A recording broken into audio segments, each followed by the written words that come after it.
লখিমপুৰ জিলাৰ কিছু কিছু অঞ্চলত এতিয়া চৰকাৰী হিতাধিকাৰী নিৰ্বাচন কৰে বিজেপি দলীয় কৰ্মকৰ্তাসকলে। বিজেপি দলীয় কৰ্মকৰ্তাসকলে চৰকাৰী যি হিতাধিকাৰী সেয়া নিৰ্বাচন কৰাৰ উপৰিও তেওঁলোকে হিতাধিকাৰী নিৰ্বাচন কৰাৰ নামত সাধাৰণ মহিলাৰ পৰা 50 টকাকৈ সংগ্ৰহ কৰে। তেনে ঘটনাই সংঘটিত হ'ল লখিমপুৰ জিলাৰ নাওবৈচা সমষ্টিৰ অন্তৰ্গত পুৰণি বাঁহগড়াত। পুৰণি বাঁহগড়াত বৰ্তমান মই উপস্থিত আছো আৰু এইসকল মহিলা একেবাৰে সাধাৰণ মহিলা সমস্যা সাৱটি নৈ কাণত যেনে তেনে জীয়াই থকা মিচিং ভূমিপুত্ৰ মিচিং সম্প্ৰদায়ৰ এইসকল মহিলা। এইসকল মহিলাৰ পৰাও যিজন বুথ প্ৰেচিডেণ্ট পুৰণি বাঁহগড়াৰ বুথ প্ৰেচিডেণ্টজনে অৰুণোদয় দিয়াৰ প্ৰলোভন দি নিৰ্বাচনৰ পূৰ্বে 50 টকাকৈ ল'বলৈ কুণ্ঠাবোধ নকৰিলে আৰু এইসকল মহিলাই এই অভিযোগসমূহ দিবৰ কাৰণে ডাঙৰ বিষয়া চৰকাৰী বিষয়াৰ ওচৰলৈ যাব নোৱাৰে। তেওঁলোকে কেৱল গাঁওখন চিনি পায়, তেওঁলোকে কেৱল দৈনন্দিন জীৱনৰ মাজত জীয়াই থাকে। মই পুনৰ কৈছোঁ, লখিমপুৰ জিলাৰ নাওবৈচা সমষ্টিৰ অন্তৰ্গত এয়া পুৰণি বাঁহগড়াৰ দৃশ্য। এইসকল মহিলাৰ লগত মই কথা পাতিম, সমগ্ৰ কথাখিনি আমি দৰ্শকক জনোৱাৰ যত্ন কৰিম আৰু এইসকল মহিলাৰ পৰা নিৰ্বাচনৰ পূৰ্বে পঞ্চায়ত নিৰ্বাচনৰ পূৰ্বে অৰুণোদয় ধন দিয়াৰ নামত একোগৰাকী মহিলাৰ পৰা কমেও 50 টকাৰ পৰা 100 টকাকৈ সংগ্ৰহ কৰিলে আৰু অৱশেষত সেই বুথ প্ৰেচিডেণ্টজনে নিজৰ অঙহীৰ নাম সন্নিৱিষ্ট কৰি তালিকাখন চৰকাৰৰ ঘৰলৈ পঠিয়াইছে যাতে অৰুণোদয় তেওঁলোকেহে লাভ কৰে। এইসকলক তাৰপিছতো কিন্তু বঞ্চিত কৰিলে। বাইদেউ, আপোনাৰ হাতত কি তথ্য আছে আৰু কি ক'ব কওকচোন, কেনেকৈ কি হ'ল? মোৰ অৰুণোদয় মোৰ চৰকাৰী লিষ্টৰ নামটো আহিছে। মোৰ এতিয়া যিটো জমা দিছে লিষ্টটো, এইটো লিষ্টত এতিয়া নামটো অহা নাই। পঞ্চায়তৰ পৰা গম পাইছো, আমি ছেক্ৰেটাৰীৰ পৰা গম পাইছো। যিখন লিষ্ট আপোনাৰ নামটো আহিছিলে সেই নামটো আপোনাৰ কোনে কাটিলে, কেনেকে কাট খালে, গোটেইখিনি কওকচোন। গম পোৱা মতে লিষ্টটো এতিয়া ইন্দ্ৰ কামান আমাৰ বুথ প্ৰেচিডেণ্টে কাটিছে বুলি গম পাইছো। তাৰ অঙয় বঙয় যিটো ভাল পায় এইবিলাকক দিছে। আপোনালোকে ফৰ্ম ফিল আপ ক'ত কৰিছিলে? ইয়াতে কৰিছিলো ইন্দ্ৰ কামানৰ ঘৰত। তাৰপিছত আমাক 50 টকাকে লোৱা হৈছে অৰুণোদয় নামত। ফৰ্ম কেইটা জমা কৰোতে আমাক এই 50 টকাটো লাগে আৰু অৰুণোদয় লাগে, অৰুণোদয় ফৰ্মখন লাগে। আৰু আমি 50 টকাটো হাজিৰা কৰি ধান কাটি আমি হাজিৰা ধান কাটিবলৈ যাওঁ, মানুহজন হাজিৰা কৰিবলৈ যায়, দিন হাজিৰা কৰি 50 টকাটো উলিয়াই আমি তেওঁলোকক। এতিয়া আপোনাক 50 টকাটো ঘূৰাই লাগিব নে অৰুণোদয় লাগিব? সঠিক কিবা এটা 50 টকাটো লাগিব। যদি আহি অৰুণোদয় নিদিয়ে তেনেহলে আমাক 50 টকাটো লাগিব, ফৰ্মখন লাগিব, আমি নিজে ফিল আপ কৰিমগে। আৰু আছে মহিলা, যথেষ্ট সংখ্যক মহিলা গোট খাইছে পুৰণি বাঁহগড়াত। মই পুনৰ কৈছো যে লখিমপুৰ জিলাৰ নাওবৈচা সমষ্টিৰ অন্তৰ্গত পুৰণি বাঁহগড়াৰ দৃশ্য এয়া। বাইদেউ, আপোনাৰ পৰা কেইটকা ল'লে? 50 টকা ল'লে। 50 টকা ল'লে। ফৰ্ম ফিল আপ ক'ত কৰিছিলে, কোনে কৰিছিলে? ইন্দ্ৰ কামানে।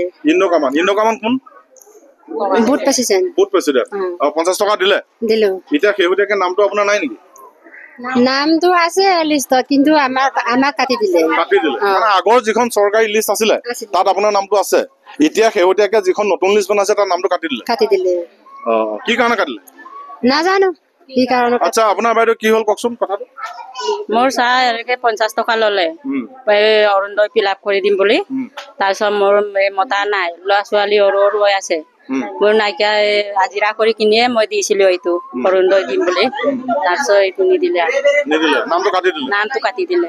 আপোনাৰ স্বামী নাই? স্বামী নাই।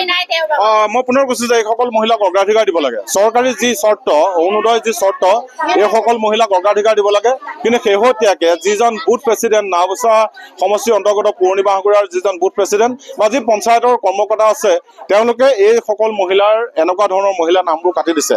মই পুনৰ কৈছো দৰ্শকসকলক জ্ঞাতাৰ্থে বা এই মহিলাসকলক হয়তো আমি জনাব বিচাৰিম যে এই কামবিলাক আচলতে পঞ্চায়তৰ তৰফৰ পৰা নিযুক্ত কৰা VLO যি থাকে, সেই VLO সকলে নিৰ্বাচিত যিসকল বা উপযুক্ত যিসকল মহিলা আছে তেওঁলোকক ফৰ্ম ফিল আপ কৰিবলৈ দিব লাগে। কিন্তু তাৰ বিপৰীতে দেখা পোৱা গ'ল এই পুৰণি বাঁহগড়াত বিজেপি বুথ প্ৰেচিডেণ্টেহে যাক মন যায় তাকে ফৰ্ম দিলে আৰু তাৰ বিনিময়ত 50 টকাকৈও সংগ্ৰহ কৰিলে। আৰু অৱশেষত যেতিয়া নেকি নিৰ্বাচন গ'ল তেতিয়া নিজৰ অঙহী নাম সন্নিৱিষ্ট কৰা তালিকাখন প্ৰস্তুত কৰি থৈছে।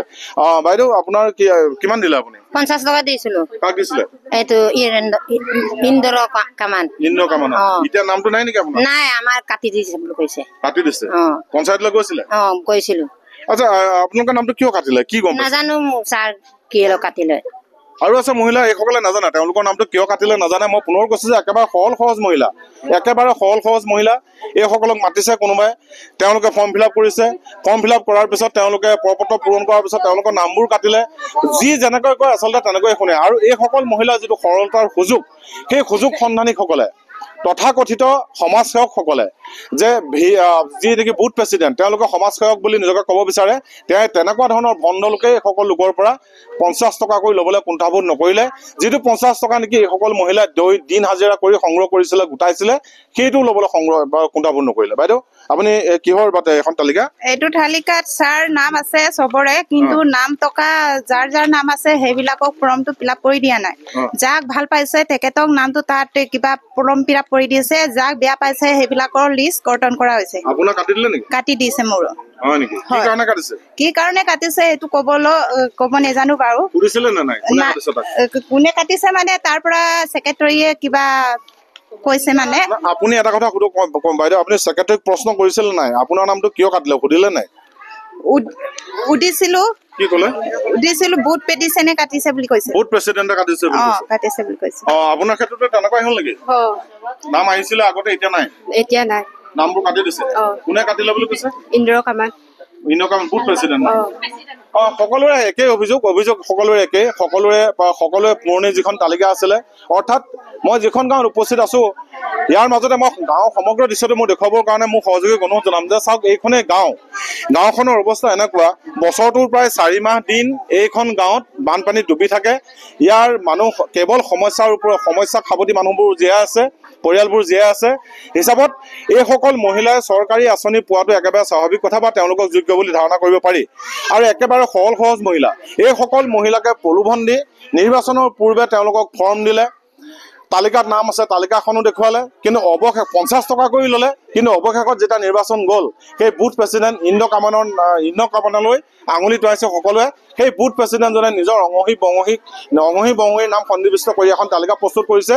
যিখন তালিকাত নেকি এইসকল সাধাৰণ মহিলাৰ নাম নাই আমি নিৰ্দিষ্ট সংশ্লিষ্ট যিসকল লোক আছে যিসকলে নেকি এই বিষয়টো চোৱা চিতা কৰে তেওঁলোকৰ দৃষ্টি আকৰ্ষণ কৰি ক'ব বিচাৰিছোঁ সেই বুথ প্ৰেচিডেণ্টসকলক কোনে ইমান কৰ্তৃত্ব দিলে এওঁলোকৰ নামসমূহ কাটি দিবৰ কাৰণে বা এটা ৰাজনৈতিক দলৰ বুথ প্ৰেচিডেণ্টে পাৰে নেকি চৰকাৰী আঁচনি হিতাধিকাৰী নিৰ্বাচন কৰিব আচলতে চৰকাৰী যিটো ব্যৱস্থা চৰকাৰী ব্যৱস্থাটো কেৱল একমাত্ৰ বা সাধাৰণ যি বুথ প্ৰেচিডেণ্ট তেওঁলোকৰ কথা মতে কিয় উদ্ভৱ কৰে যদি তেনেকুৱাই কৰিবলৈ হয় এইসকল লোকে চৰকাৰী সুবিধা কেনেকৈ পাব মন্ত্ৰী বিধায়কসকলে বা খুদ মুখ্যমন্ত্ৰীজনে যেনেদৰে সভাই সমিতিয়ে ডিঙি ফুলাই কৈ থাকে যে আঁচনি বিতৰণৰ ক্ষেত্ৰত কোনো ধৰণৰ বৈষম্য নাথাকিব যাৰ যোগ্যতা আছে তেওঁই পাব সেই কথাষাৰ যথাৰ্থত ইয়াত পালন কৰা হৈছেনে এই সকলোখিনি কথা কিন্তু চোৱা চিতা কৰিবৰ হ'ল নহ'লে অনাগত যি 2026 যি সাধাৰণ নিৰ্বাচন আহি আছে বিধানসভা নিৰ্বাচন আহি আছে তাত কিন্তু এই দলটোৱে যিসকলে এই কামত লিপ্ত হৈছে তেওঁলোকে ফল ভুগিব লাগিব সেইটো নিশ্চিত আৰু চৰকাৰী আঁচনি সমবিতৰণৰ ক্ষেত্ৰত যি বৈষম্য নীতি পালন কৰা হৈছে তেনেকুৱা ধৰণৰ নীতি পালন কৰাৰ কাৰণে কংগ্ৰেছক ৰাইজে বৰ্খাস্ত কৰিছে বহু বছৰ ধৰি কংগ্ৰেছ যেতিয়া বৰ্তমান ক'বলৈ গ'লে বনবাসত আছে ঠিক যিসকল এতিয়া নেতৃত্বত আছে তেওঁলোকৰ গতি যে সেয়া নহ'ব নিশ্চিত এতিয়ালৈকে কেনে সেয়া সুনিশ্চিতভাৱে কৈ দিব নোৱাৰি আপুনি বিচৰা বাতৰি পাব কেৱল নিউজ 18 এপত নিউজ 18 এপ ডাউনলোড কৰিবলৈ স্ক্যান কৰক এই QR কোড গুগল প্লে ষ্টৰতো পাব এই নিউজ 18 এপ